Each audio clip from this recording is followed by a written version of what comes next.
What is going on, Amazon sellers, and welcome back to the special New Year's Eve edition of the Amazon Q&A show, where we share some e-commerce news, some stats, the occasional business maxim, and of course, we're here at your service to answer your questions about selling on Amazon.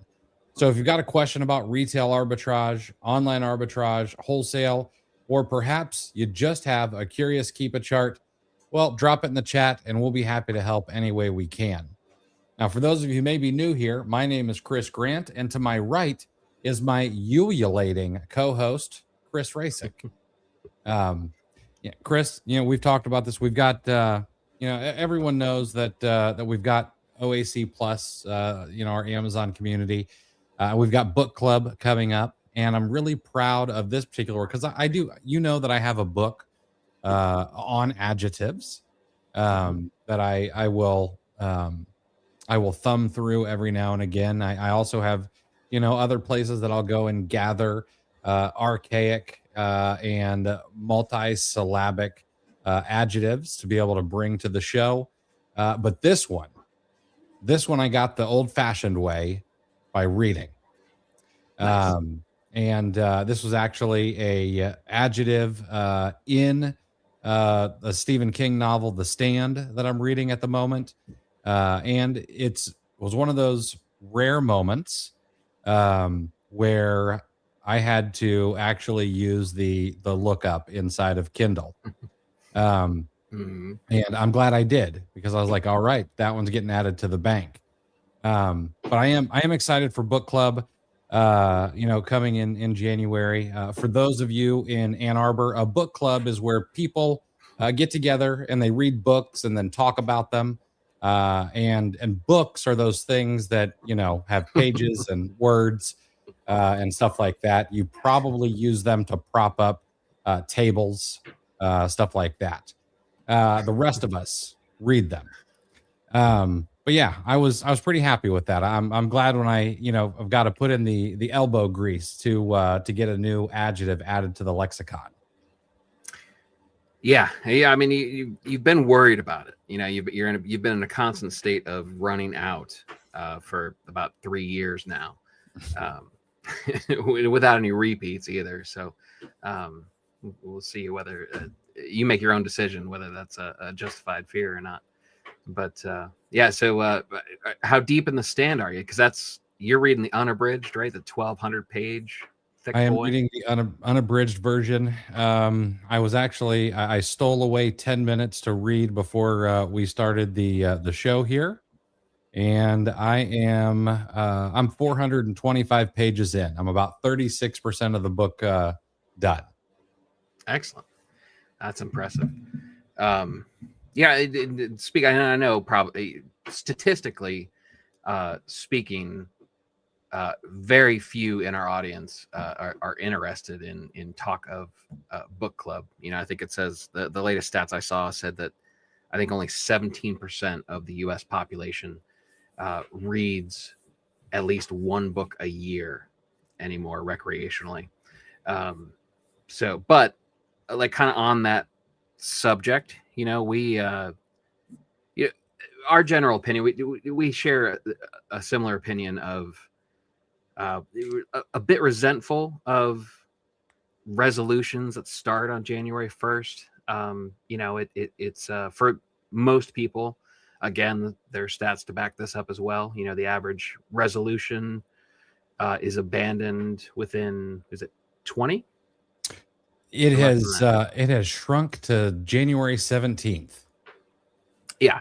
So, and we can talk about the science behind that, and people are just kind of doing it because everybody else is doing it. However, being entrepreneurs, we are kind of forced to do year-end audits. It is sometimes some year-end audits are mandatory, whether it be tax related or whatever, but it makes sense as far as the timing goes. And it's the end of Q4, it's the beginning of Q1, it's a brand new year. So similar to the book club, I'm curious because we talked about it. There's this quote from Dan Heath that I absolutely love, that I'm a bit obsessed with, especially right now. And it says basically your systems are perfectly designed to give you the results that you got yesterday. Mm-hmm. So thinking about that around this time of year, your systems, whatever you did in 2025, that's perfectly designed to get you the results that you get in 2020, that you got in 2025. People are going to have different reactions. Some people are going to be happy with that because they had a great 2025. Some people are going to be little sweaty palms because they know they didn't quite put in the work, and they could afford some changes. So something like a book club, people who want to read more, a book club is a great accountability partner. Having to read with deadlines and meetings, and you usually want to come with something to say about the book, so it kind of forces you to read. But speaking broadly on changes, can I put you on the spot? Sure. Do you mind? What if you've done, I assume you've probably, at least on a preliminary basis, you've done a bit of a year-end audit in your head, at least. What changes, what things do you want to improve on or add, or what are you going to do to make 2026 a big year? Because we are both bullish on it in general. Mm-hmm. I'm curious if you have anything in particular that you're targeting already. Yeah. So, I mean, there's a, oh, man, I need to just keep Readwise up all the time. But there's this quote that I love that I've actually been thinking about recently. I can't remember if it's Seneca or Marcus Aurelius. Oh, it's Seneca. Each day acquire something that will fortify you against poverty, against death, indeed against other misfortunes as well. And after you have run over many thoughts, select one to be thoroughly digested that day. And as I came across that particular quote, I was like, you know what? I kind of want that to be the foundation of 2026 for me. And so on the wealth side, which, and let's not get it twisted, by wealth, they mean, making sure that you've got money to pay your bills. I'm not necessarily looking to win the Powerball. Although I will, I'll take it. So number one, sourcing is something that needs to happen more for me this year. That's going to be something, and I've already started. I've sourced more lately than I have, more and more consistently lately than I have throughout the rest of the year. That's going to continue into 2026. The other thing is I am going to really try to double down on YouTube and making more content over there, and social media in general. The written word comes a little bit. I don't consider myself a writer by any means, but the written word does come easier for me than video does. Pre-recorded video, when it's just you and I, shooting the bull, that's fairly easy. So those are two major things on that side. When it comes to fortifying against death, what he really means is just, extending your life and making you healthier. I've already gotten back after taking about a month off from, being on a diet, putting back some of those holiday pounds, or putting back on some of those holiday pounds, which I didn't intend to.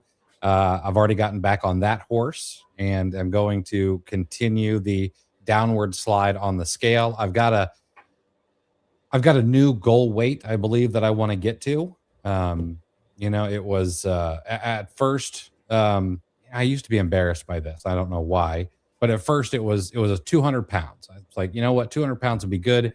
I think the new goal is going to be 185. I think that's where I want to be, and then do some body recomposition. And then the thoughts piece of it. They're talking about, he's really kind of talking about philosophy and going through those kind of things. And I do want to take in a little bit more stoicism than I have over this past year. I have done so more lately. I've got the Daily Dad, I've got the Daily Stoic back here. I've got a couple other books. I've been watching a little bit more Ryan Holiday, and don't anybody at me about him being pop stoicism or anything like that. I don't care. But I want to take in more content in the form of books, and I want to make sure that I'm auditing the content that I take in. I have significantly tried to cut down and been successful with taking in slop, not AI slop or anything like that, but scrolling Instagram reels. I've replaced that with reading at night. And so those are kind of the three. Those are the three stool legs that I want to focus on this year. Nice. That's a great quote. Because I like it because not only does it talk about what you should do, formulating what your resolutions, should be. It has the execution built into it, Exactly. Because that's what it takes. It's just you need to chop it up into it, day by day.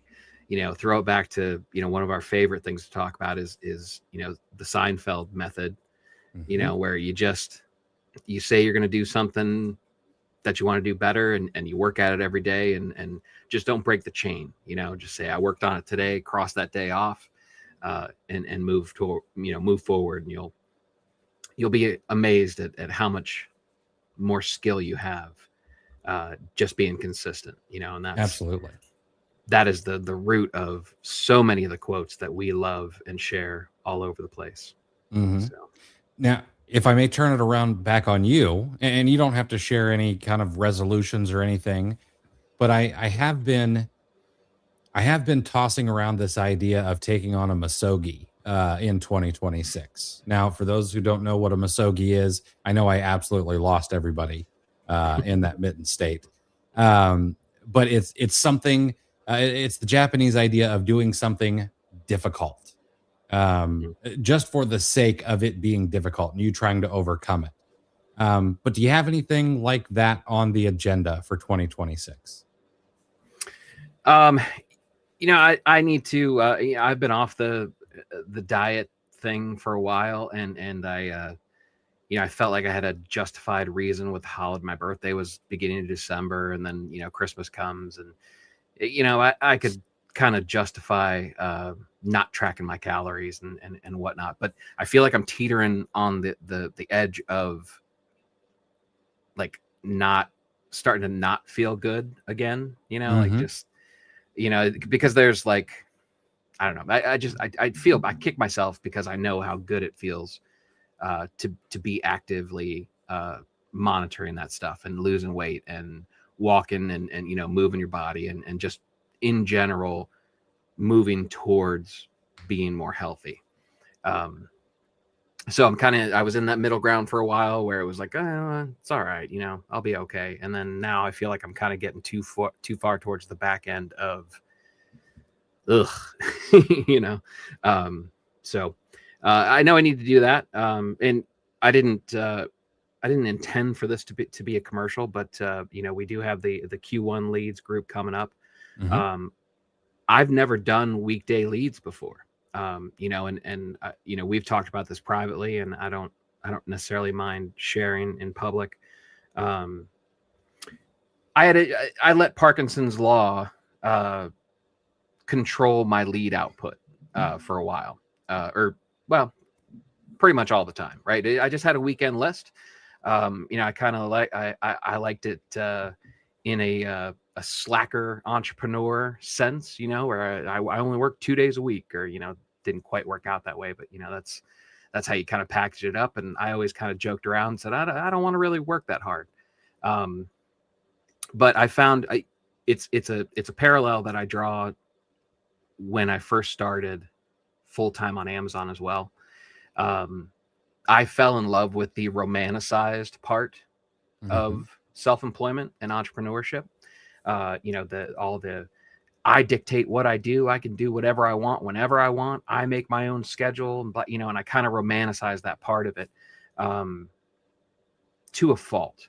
right? Because once I actually got in it, I realized, yeah, you do need to set your own schedule. Like when you can do anything you want, you have to know what you both want and need to do. And I kind of skipped that part. I got caught up in the romance of it and didn't realize that I do need windows of productivity and stuff. So that was going on 6 years ago that I learned that lesson. And history kind of repeated itself, with the weekend leads. And sure, I've got my own store, and and I have that, so it was kind of, it's like, oh, I'm good at sourcing. That's the part that I took to. That's the part that I enjoy the most. So I kind of capitalized on what I was good for and tried to help some other people.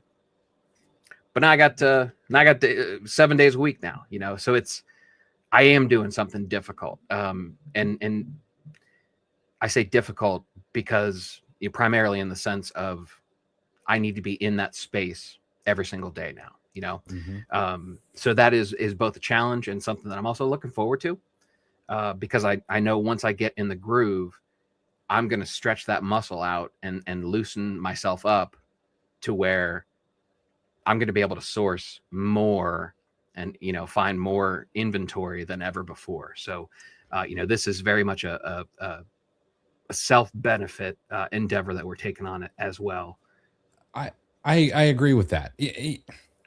I love, and I know that we're going way down, but I think this is a good conversation to have as we're on the, it is it's the eve of a brand new year. So this is probably a good conversation to have, but really what you're doing, yes, you're going to be spending more time behind the keyboard, specifically sourcing, but what I was thinking about is sourcing is really about luck. Okay. Does it take some skill? Yeah. Like, do you need to know how to find things and where you should look and how to figure out if it's a place that you should buy from and all of that stuff? Yeah, absolutely. Yeah, but at the end of the day, we're really just hunting and pecking around for where we can arbitrage items from one place to another. And so the easiest way to be able to source more is to increase the surface area for serendipity. And then the easiest way to do that is just to be sourcing more. The more items you look at, the more that you're going to end up being like, oh, I can sell this profitably. Oh, and I can actually sell it. And I think that is something that a lot of people forget or maybe don't like, because at the end of the day, you got to look at a lot of pitches, and you got to wait for that fat pitch, and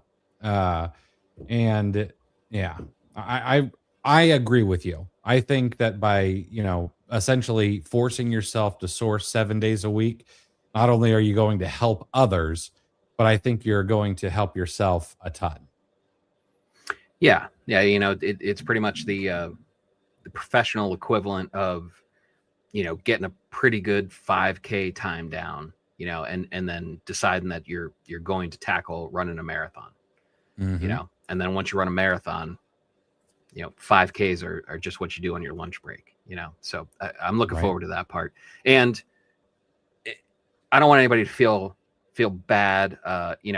Sourcing is a challenge for a lot of people.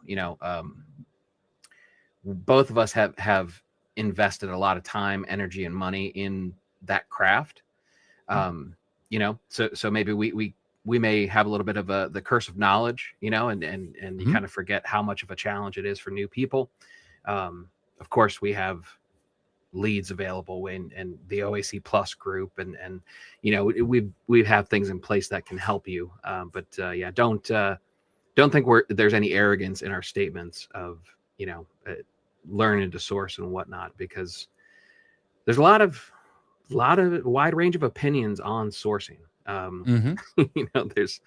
There's the some people think you can just learn to do it for free on YouTube, and although I'm yet to see any evidence of that, and that's a bit dismissive, but yeah, it's and it's practicing what you preach too. You know, a lot of our advice with a lot of the answers to the questions that you guys have had involves getting your reps in. You know, so this is us taking our own medicine too. So looking forward to it though.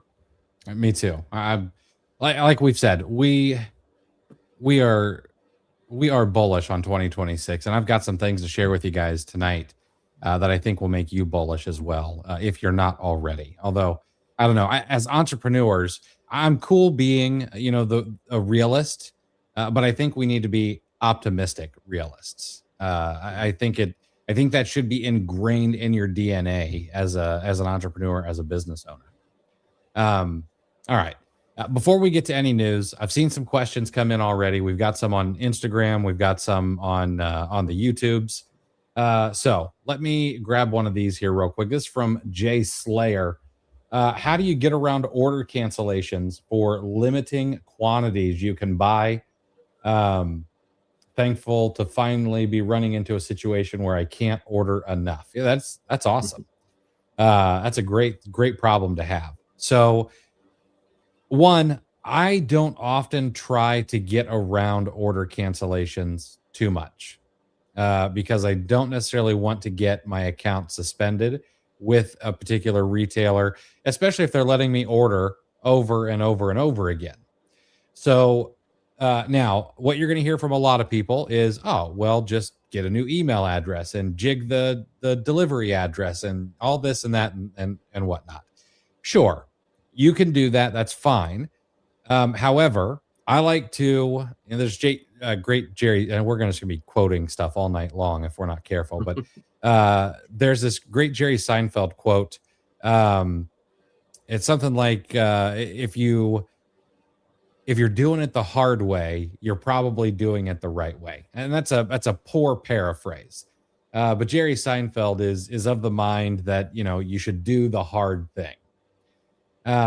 So what I would do personally is I'd slap on a smile and hop on the phone with them if you can. They probably have some sort of phone number. If not, they've got a chat, they've got email. And just be like, hey, look, I'm looking to buy in quantity. What do I need to do to be able to do that? You know, do you have a wholesale application?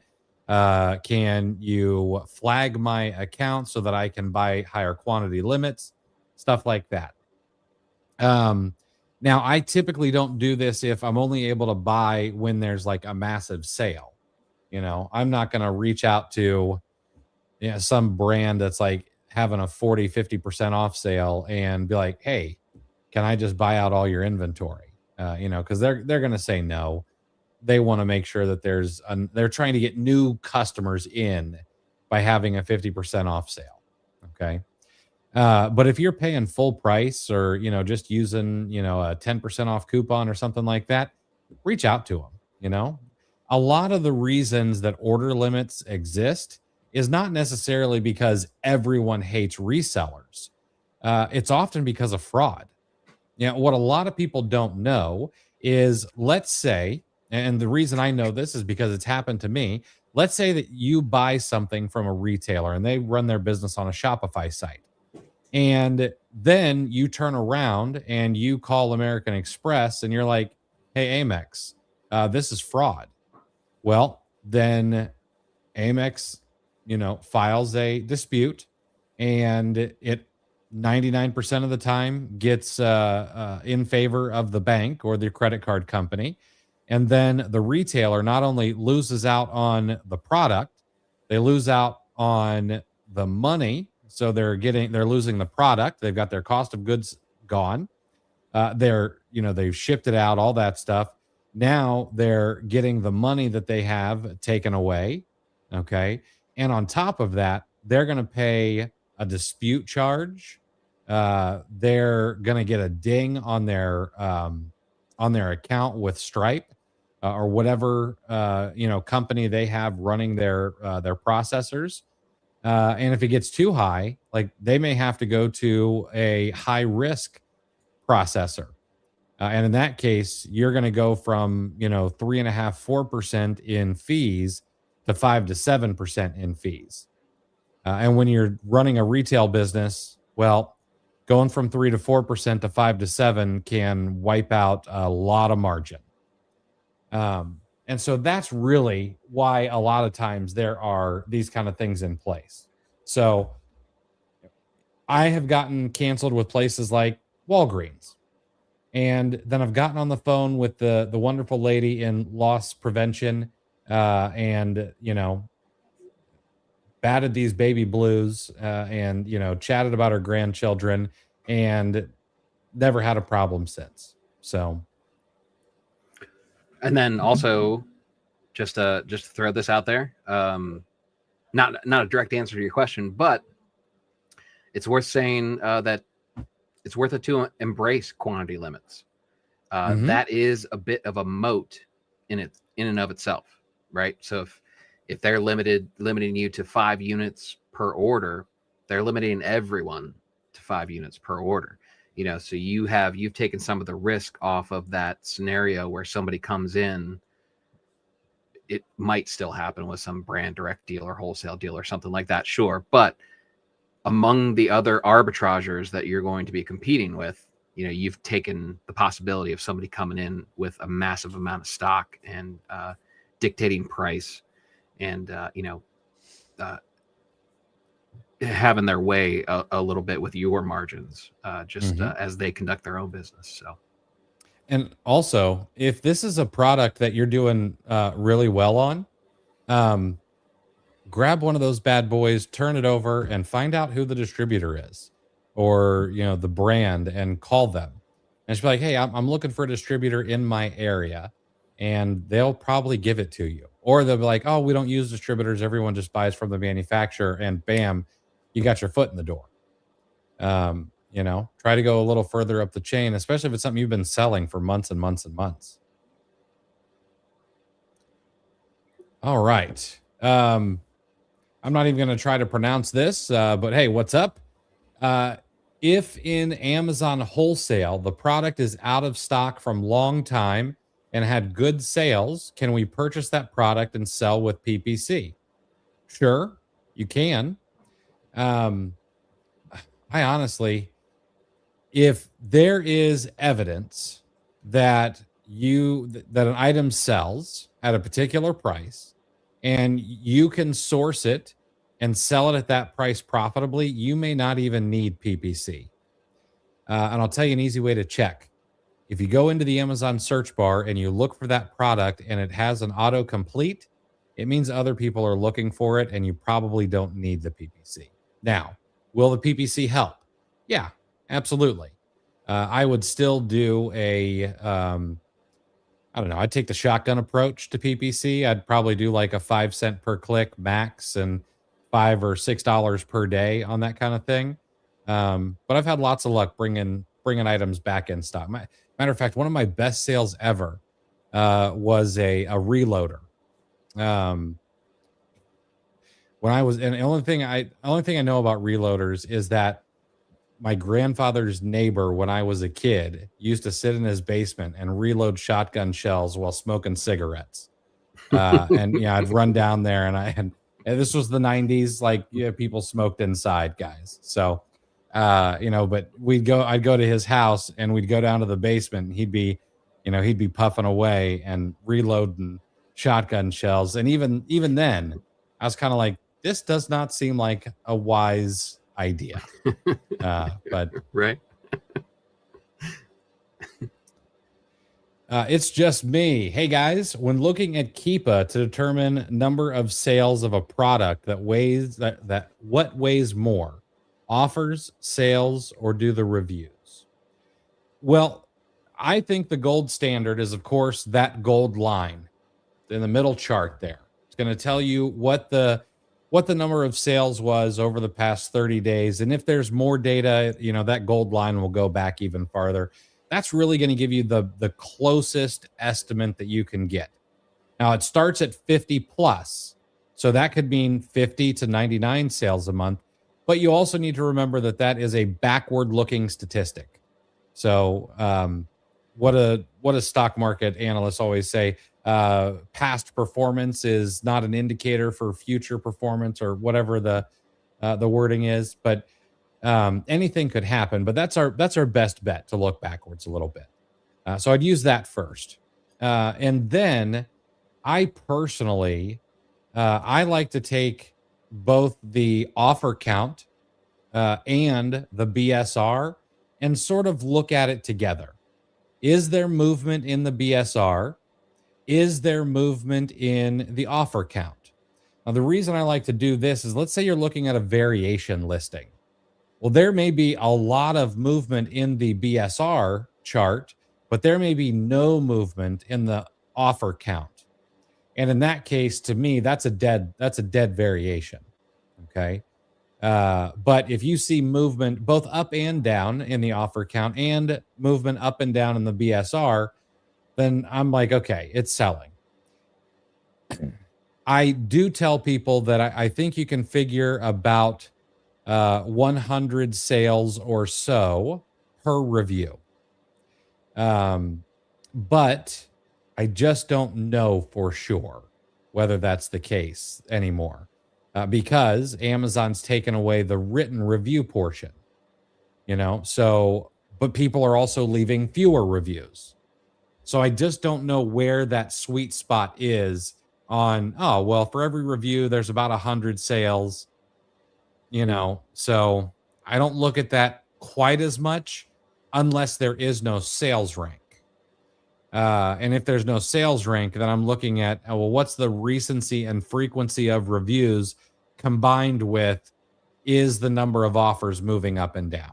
So it's kind of like boxing. It's a sweet science.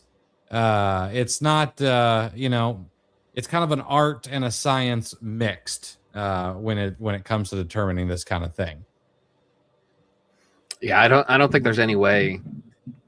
It's just going to take multiple inputs to tell the story of the ASIN. Even the yellow line, and I completely agree with you about the value of that. That's the closest thing that we've ever had to true sales data from Amazon. They keep that closely guarded. But however, even that's deceptive. I had a series of and maybe it's just that time of year where there's a lot of new listings that are kind of just 60-ish days tracked, a little less than a quarter. A lot of stuff just came in for Q4 specifically. There was an example that we went over in the last Monday night live sourcing session that we did in OAC Plus, where it just got the 50 plus sold badge. It only had about 60 days tracked, but there was no seller count movement. Right. So somebody said, are you worried about the lack of seller count movement? And I said, well, let's take a look. And we opened up the offers tab. And sure enough, the first seller that got the buy box, and basically they were the first one there, they had 100 units in stock. Mm-hmm. So, and then all of the other offers had fulfillment dates that were like second week of January. So their inventory was still being optimized. Right. So buy box win percentage, the 100% that it showed on this person with 100 units was probably accurate. However, it's also going to change as the rest of those sellers get their inventory where it needs to be, and Amazon can fulfill that. They'll start winning some of the buy box too. So, there was something concerning, something that gave us a little confidence, the 50 plus just emerging. So there's just no way around multiple inputs being needed to tell the story. So exactly. All right, we got a question from Instagram. Oaf Padilla, is it risky, and how risky is it to jump on multi-pack listings with big sellers like Pattern are on that may have been made by a seller and not the manufacturer? Personally, I don't want to compete with Pattern. I like to think of a couple. I don't want to say they're like Amazon, because you can actually compete with Amazon a little bit more. Sellers doing $1 billion plus per year, they're playing a different game. Okay.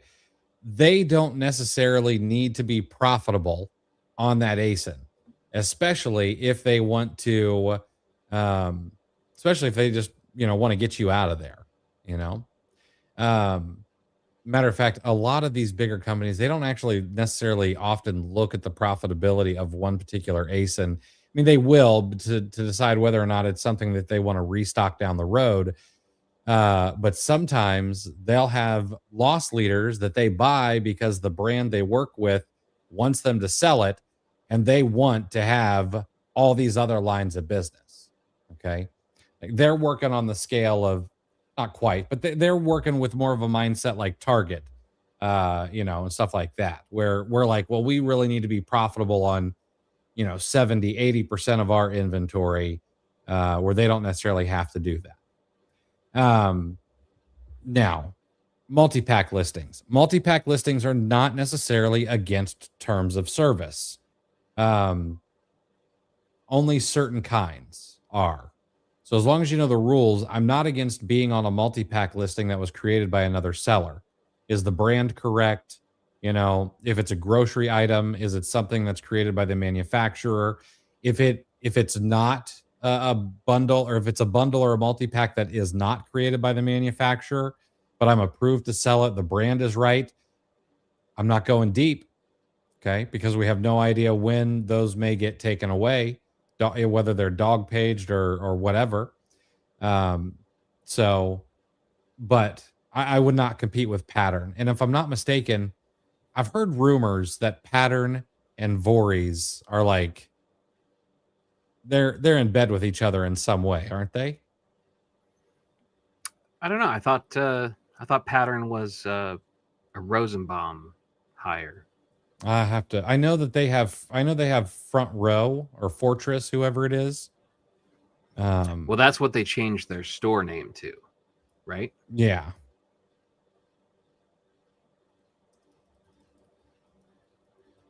Anyway, I'll figure that out later. But I wouldn't compete against Pattern if at all possible. All right. Heather. Heather, I took a look at that email that letter that you got, certified letter. So in this particular case, Heather got a certified letter from a lawyer, and one that is known to word their letters in a way that can be used to get you suspended. So Heather, if I were you, I personally would probably cut bait, meaning I would tank the price on whatever you're selling, get rid of it as quickly as possible. Hopefully you make money on it, or at least break even. But I would lose a little money if necessary. Just get rid of it, and then close and delete the listing. That's what I would do. I wouldn't necessarily reach back out to the law firm or anything like that. Remember, we don't give police or lawyers evidence unless compelled by a judge or something like that. And whether that's both in personal and business. It's just a little life advice. But yeah, that's what I would do in this particular case. This is a lawyer that's well known to play both sides of the fence, both in kicking people off of listings, getting people suspended, and then also helping people get their accounts reinstated, which I believe they call a conflict of interest. But sure seems like it. Yeah. Ada, I don't know. I will talk to Heather. It's probably something I'll be adding to IP Alert, but I'm not sure if she wants me to out the brand right here on a live. So I'll have to talk to her about that first. Hey, Monica, Happy New Year. Question about year-end inventory. Is there an inventory report that will include SKUs inbound to Amazon, or do you need to add these manually from shipments? You are asking a question at one of my weak spots. However, there should be a report that would include all inventory. I just don't know which one. And I don't know if you use any software for inbound shipping, but most of the softwares for inbound shipping should also have a report that would include inbound. So I'm sorry, I'm not great help on this one.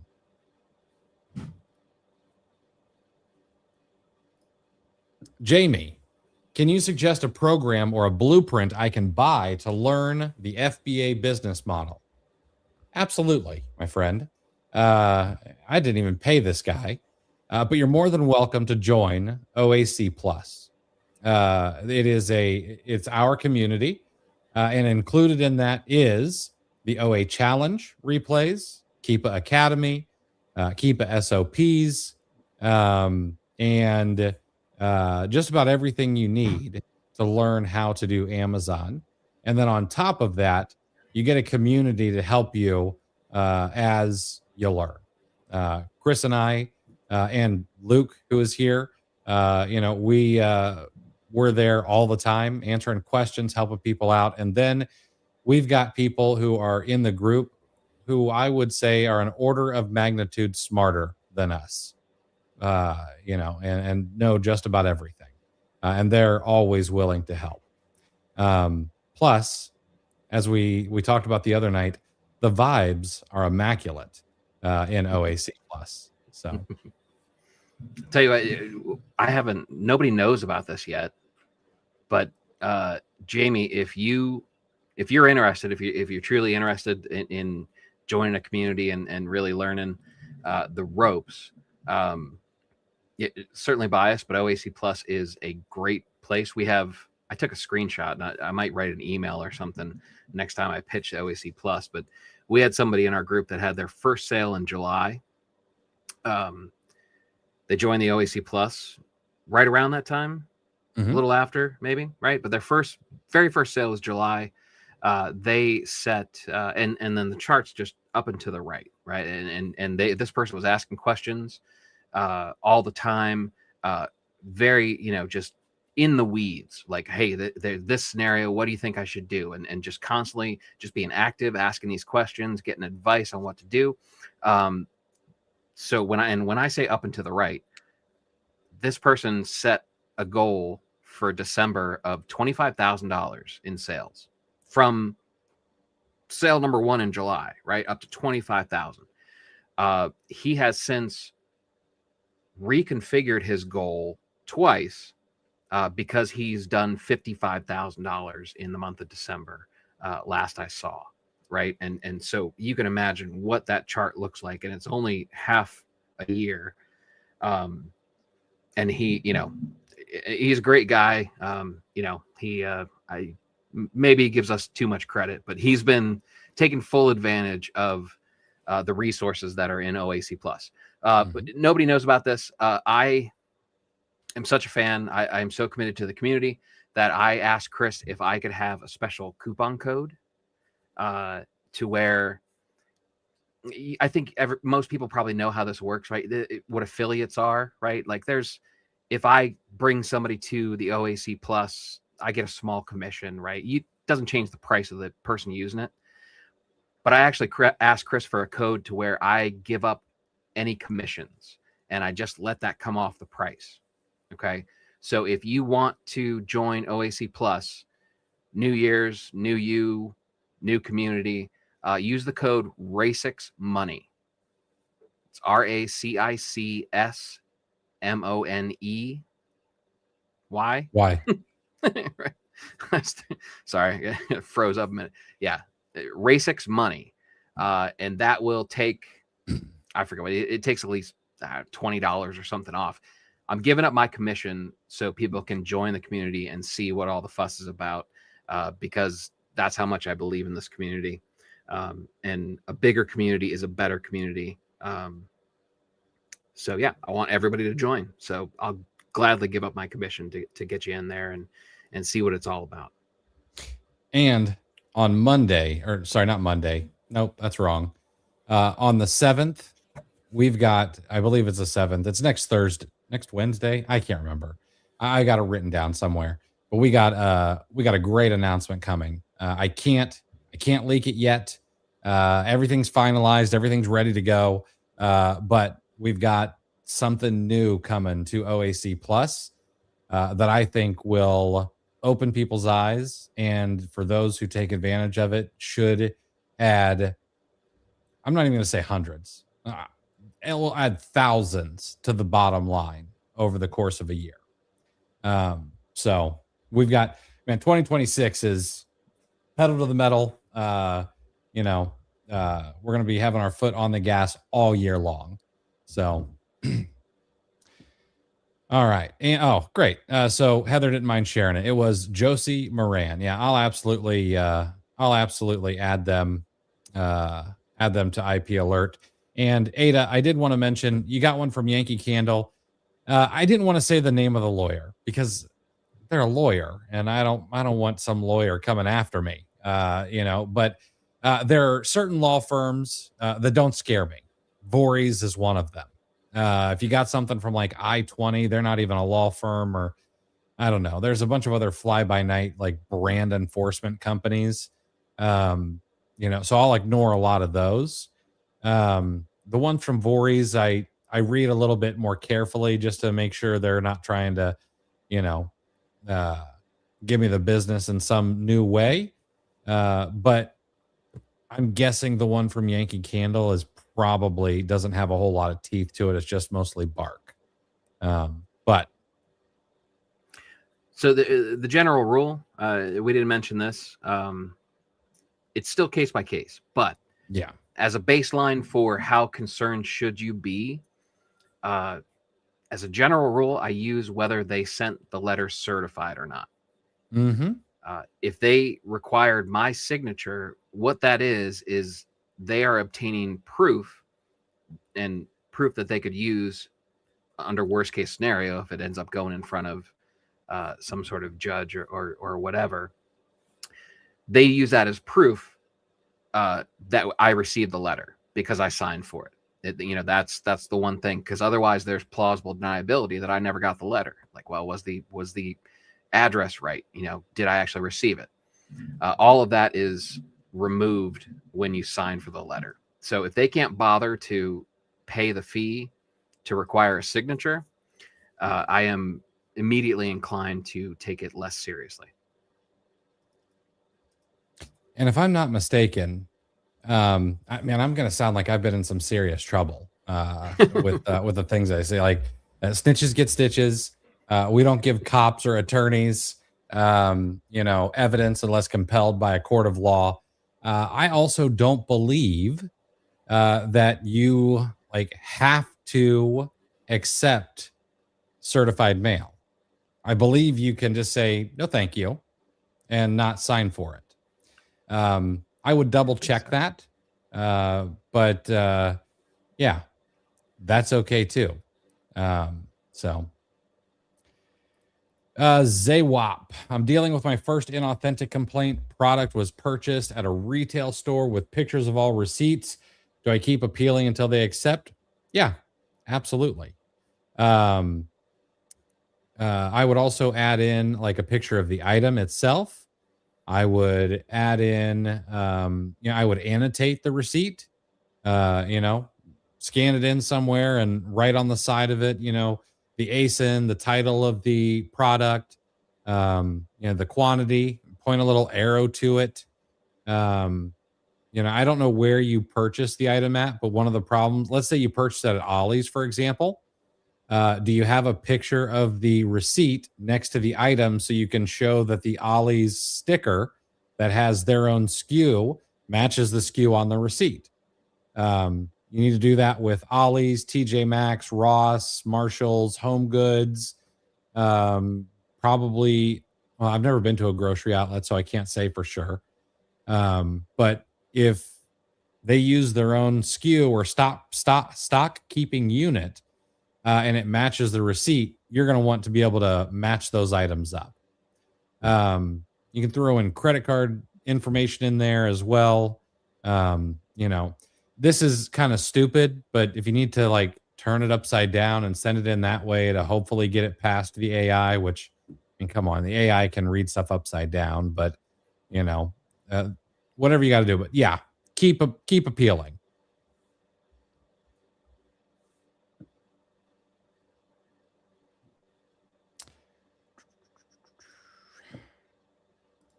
Jamie, you don't have to. You absolutely don't have to shell out $100 a month. Like it's all right. There is stuff you can learn outside of there, and you can come here and ask us any questions. We're literally open books, so you don't have to. But I'll tell you what. Chris made a good offer, and waived his commission. Shoot me an email if you really want to join, and I'll make it worth your while. All right, MD. How do we proceed forward in the new year with best plans for sourcing as far as buying from suppliers who are not authorized distributors? Seems random what Amazon invoice reviewers accept. I don't know that it necessarily seems random. I just think it's gotten more difficult because they've added in a layer of AI. And we all know that AI is not perfect yet. That's just the way it is. When I use AI and I replace Google with it, basically, I always make sure that I'm checking the links that it gives me to make sure that the information that it gave me is not some hallucination, because that happens. All right. Well, the same goes for AI that's being used internally at companies. We're not at AGI quite yet. Now, the other thing is just don't buy from places where the addresses are double wides out in the middle of a field in Oklahoma. That's kind of the biggest thing. Don't buy from Telegram suppliers. Don't buy from the person who DM'd you on Discord. If you do a search of their address and it is that double wide in the middle of Oklahoma, or the other day I was looking at a place, everything looked real good. It looked really good.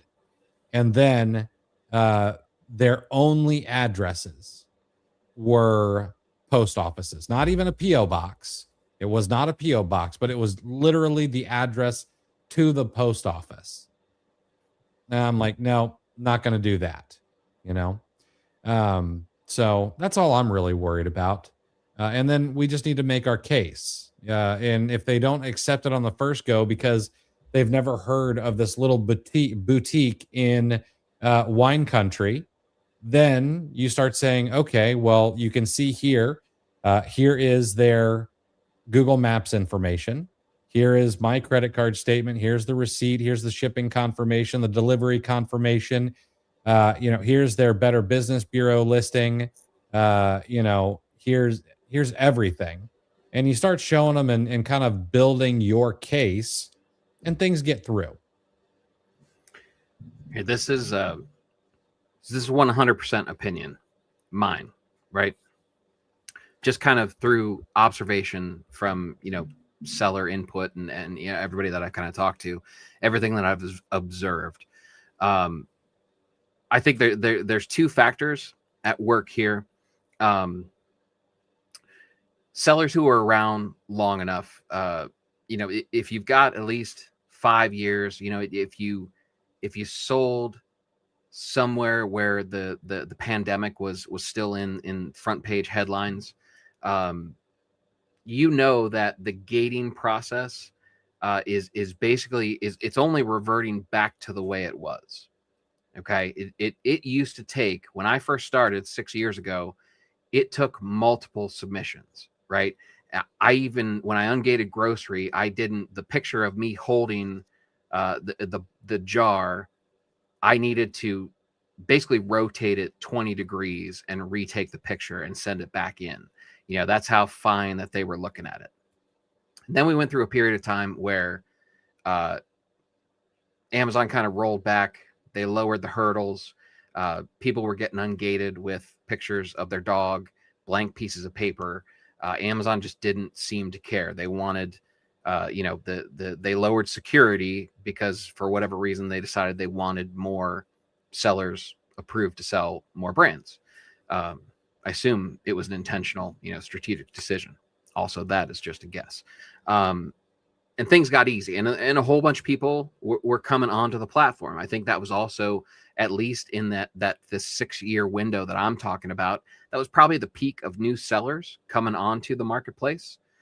Those were the times where we were hitting numbers like 1 million sellers or more every single year, brand new sellers coming on to Amazon.com as third-party sellers, right? So you kind of peak there. Not everybody has the same set of ethics, moral compasses are calibrated to different degrees, right? Some people are going to do the wrong thing, and that ends up spoiling things. So for whatever reason, Amazon decided to tighten things up again. 2 years ago, we had a wave of Section 3 suspensions where they basically wanted to verify what feels like 100% of their third-party seller supply chains. May or may not be true. Talked to plenty of people that had a second Section 3 2 years later, just this Q4 again, right? So Amazon is tightening, strengthening their fight against counterfeits, and making sure that they have good sellers on their platform, right? They had to dial that up. So as a result, it's now taking multiple attempts over and over again, right? I don't know how well are the people trained in Q4 if they're doing a bunch of Section 3s and they still have a bunch of activity ramps up from sellers in Q4. Did they hire a bunch of temporary help? Are they trained properly? Are they just trying to get it off their desk? We've heard anecdotal evidence, even Reddit posts about stuff like that. Things get a little wonky in Q4. Maybe it's more a flurry of activity that Amazon wasn't necessarily prepared for. Whatever reason, it's taking more reps again, more attempts to get stuff to go through, even though it's perfectly acceptable and it will be accepted eventually. So you've got that's kind of the dynamic, that's the roller coaster that we've been on as far as Amazon accepting documentation from their sellers. As that has happened, you're also having certain people, certain groups, people who teach and people who coach. Some of them want to be 100% bulletproof in their advice. Okay. And in order to be 100% bulletproof, they get very, very conservative. Okay. And whether it's intentional based on, reputational risk, or, maybe they're conservative based on what they want their reputation to be. Maybe they only started coaching in the last 3 or 4 years and they don't know what it was like back in the day. Who knows? But they're conservative. And I know that's likely to be true because reference our podcast interview with Joy from Seller Basics. She has a very conservative opinion about gray market goods. I think they're fine. I sell gray market all the time, and apparently the definition of gray market is at least half of the suppliers that I source from, and I am willing to take that risk, and I don't see an issue with it. She would give you different advice, right? But she works for a law firm. That's kind of their job, to keep you clean. So I get it. So I think there's advice now where people are saying just brand approved only, because that's the safe way to do it. I don't know that that's fully encompassing the right way to do it, whether they don't know that it's okay to submit something 30 times. It's okay that it takes that many times. That's just going back to the way it was. Mm-hmm. Does that make sense? Is that, so I think there's just kind of, some different interpretations in some of the advice that's being doled out these days. I would agree with that. And listen, I'm going to be frank. We all should be happy that you don't have to do some of the things that I did to get ungated. Because I literally can't talk about it in polite company, like literally, to get ungated in certain categories.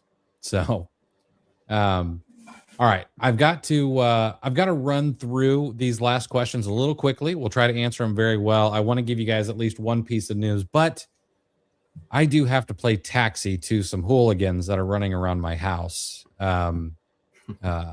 They, have to get home and stuff, but, let's see here. AMZ with me got a direct solicitation yesterday in my Seller Central messages, reported as spam right away. Yeah, those people, they do have a lot of guts, and you did the exact right thing. People who mess with buyer seller messaging are, I don't know. It must work. What's the best way to change my store name information over to my LLC? Should I call Amazon and have them help me? No, I wouldn't do that. If you've gone through the tax interview to get your LLC information in there, then you're just going to want to go to your account info section and you can change that. It's either under like store info or business information. I don't remember which one.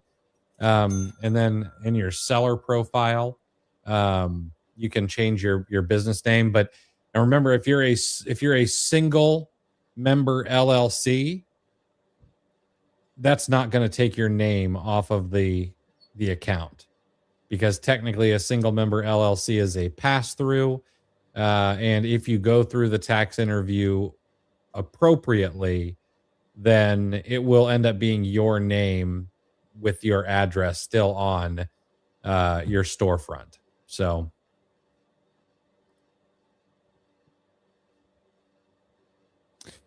more concerned with inauthentic complaints than on gating, because those can turn into yeah, absolutely. They can. And brand reviews have been a little bit more difficult this year. What some people call CSM reviews, they've been a little bit tougher, unfortunately.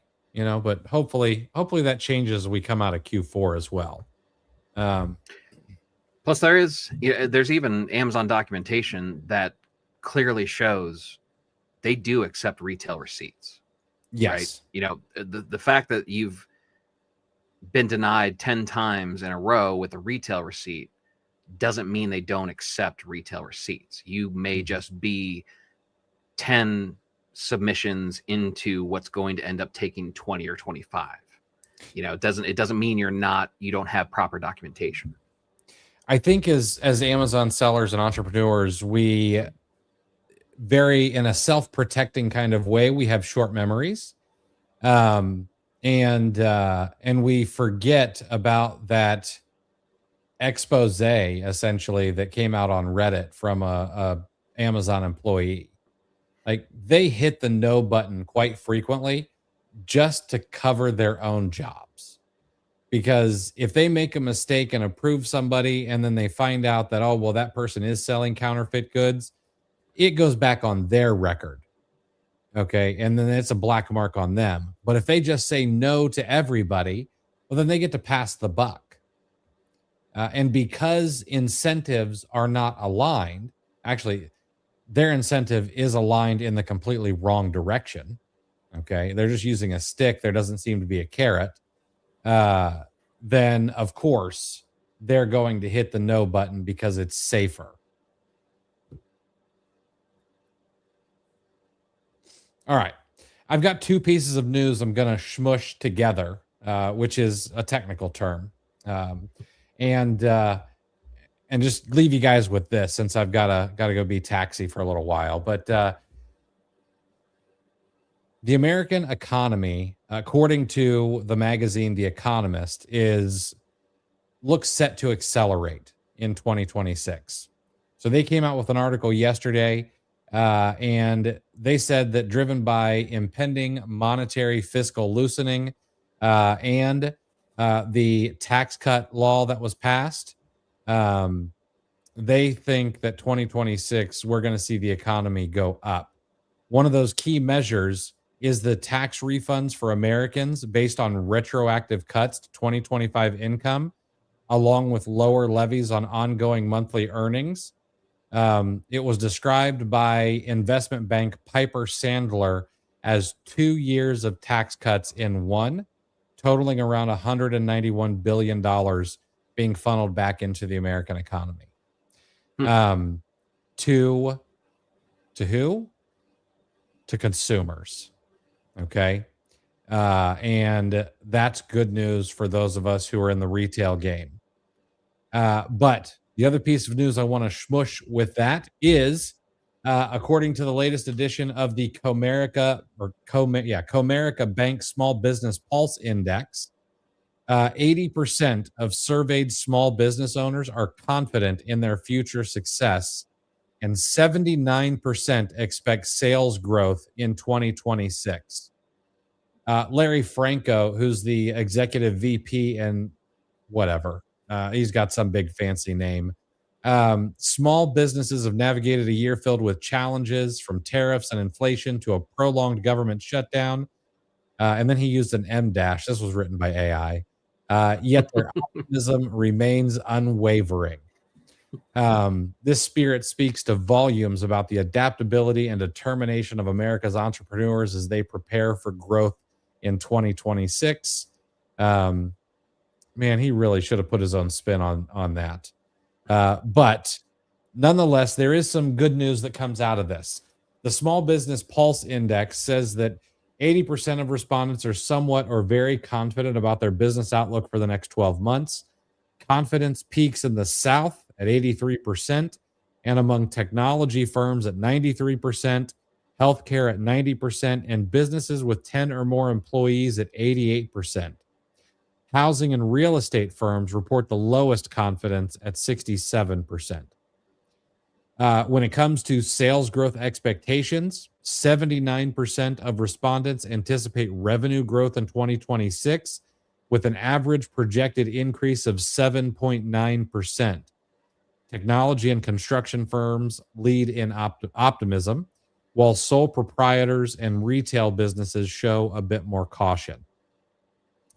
Large retail businesses, I can understand that, especially if they're brick and mortar. But I don't see that being the case for Amazon sellers and e-commerce sellers. Capital investment plans, 57% of respondents plan to make capital expenditures in 2026, averaging $109,000. Now, the reason I left this in there is Amazon's been on a big B2B push. If companies are expecting an average CapEx of $109,000 additionally in 2026, some of those capital expenditures will go to places like Amazon for products that they need. You want to be ready to capture that. So if you are not paying attention to items that businesses typically buy, I would highly suggest that you take a look. Technology firms top the list with planned investments for 2026 averaging $187,000. Now, of course, are there concerns? Yeah, absolutely. Inflation tops the list at 23%, followed by tariffs at 14%, and then government policies and regulations at 11%. I mean, tariffs is kind of new over the past year and a half, but those other things are always there in these kinds of reports. 42% of surveyed small businesses say that they have had negative effects from tariffs introduced in 2025, with manufacturing and retail sectors hit the hardest. On margins, yeah, that's probably the case, but we haven't really seen it play out in growth of sales. So we got to remember this is all feelings, not necessarily just facts. Interest rate relief. More than half, or 53% of respondents, say recent Fed Reserve rate cuts have positively impacted their business, prompting 1 in 3 to invest more or take calculated risks heading into 2026. I bring this up because Chris and I talk so frequently about being bullish, and I know that it is not necessarily the default position for a lot of people. If it bleeds, it leads, and that's what we get on social media and news and things like that. But I think it is our duty to be able to beat back on that just a little bit. I think the future is bright, and I think 2026 is just going to crush. Yeah, and I tell you what, part of the reason that Q1 and specifically January is one of my top 3 best months all year. We've talked about how gift cards aren't real money, and you tend to spend frivolously with gift cards. Tax return money has very, very similar characteristics. Yep. You know, It's not so real, just like gift card money. It not only is it not real, but I like it justifies splurging for a more extravagant purchase as well. You know, I was for a while. I was pre-qualifying subprime auto loans, and I tell you, the stuff that I saw starting mid-January, these people, you'd see receipts and stuff, or you'd have to get a bank statement for the underwriter or whatnot, and I mean, not to judge, but I mean, there were things like Jordans with that they paid 3 figures for, but yet their financial situation is going to put them into a car loan double what they could get at a credit union or a regular bank. So yeah, it's is the season. Yep. Yeah, Q1, a lot of that news, if you're excited for Q1, that's only going to stoke that fire.